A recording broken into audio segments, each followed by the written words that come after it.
Then the man, through these demons, they say, hey, don't hurt us. Don't send us back to the abyss. The abyss was the understanding of going back into, the big word. 4 letters, begins with H, E-L-L. The big one.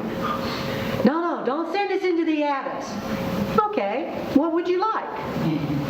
First of all, he says, what's your name? Now, this is the ancient tradition.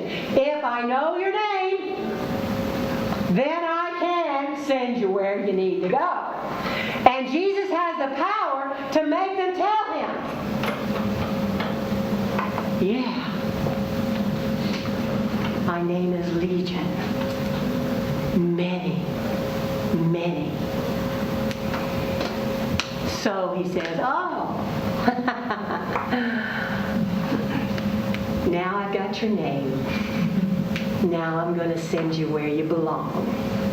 Oh, hey, wait a minute. Don't send us to the abyss. Put us in those pigs.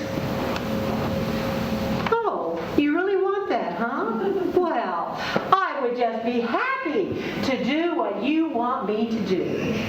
And he puts them in the swine. Of course, the swine are not people. Okay? People can sort of kind of, say, I don't really think I want to commit suicide. But swine are not that smart. Okay? They know something's come in, and they just start going off into a dead run. And when they go into that dead run, they're going down the hill, and guess where they end up? In the sea, yeah. Ooh, and they drown. So guess what happens to the demons? They're back into the abyss. But Jesus didn't, he did what they wanted him to. Okay, get a problem. Now, the swineherds saw this, and they're looking and they're saying, uh-oh, this is not good.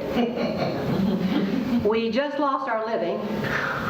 This guy's got an awful lot of power. We don't like that. So they rush to the town to tell the people, hey, we got to do something about this.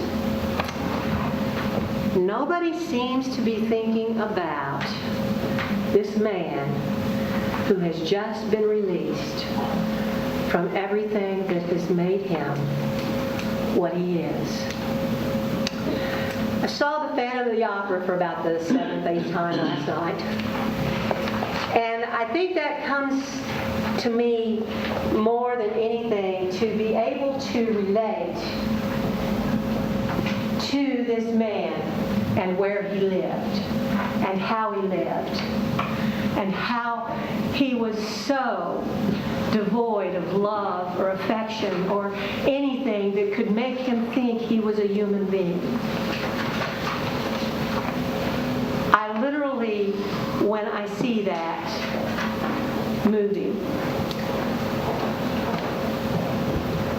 I know that he has done terrible things, but I also know the life he had to live, his whole life alone, his whole life trying to find something that was called love. And in feeling that love, the one thing that comes out in that movie is that he truly loved the woman enough to do what was best for her. He let her go with the man she loved. That's love. And so I look at this story today and I say, this man didn't know love. He only knew people who would try to embrace him with steel bracelets rather than embrace him with love. How do you think those demons could have reacted if someone had walked up and given him a hug and said, "You matter"? No! He was allowed to live the way he did, naked, in the tombs. Now, we think of a tomb and we think of a hole in the ground. But the caves, remember, were the tombs. And they would be open until someone was put in. So he would probably not even have one tomb to live in. He would, as one would be taken up, he'd have to keep moving. And then whenever he was captured or whatever, he would have enough strength to break away and get back to the tombs. The hermit life that he lived. And yet, even with those demons in him, even with what was driving him, what did he do? He went to this man who had just gotten out of the boat. People of God, the Son of God can take care of our demons.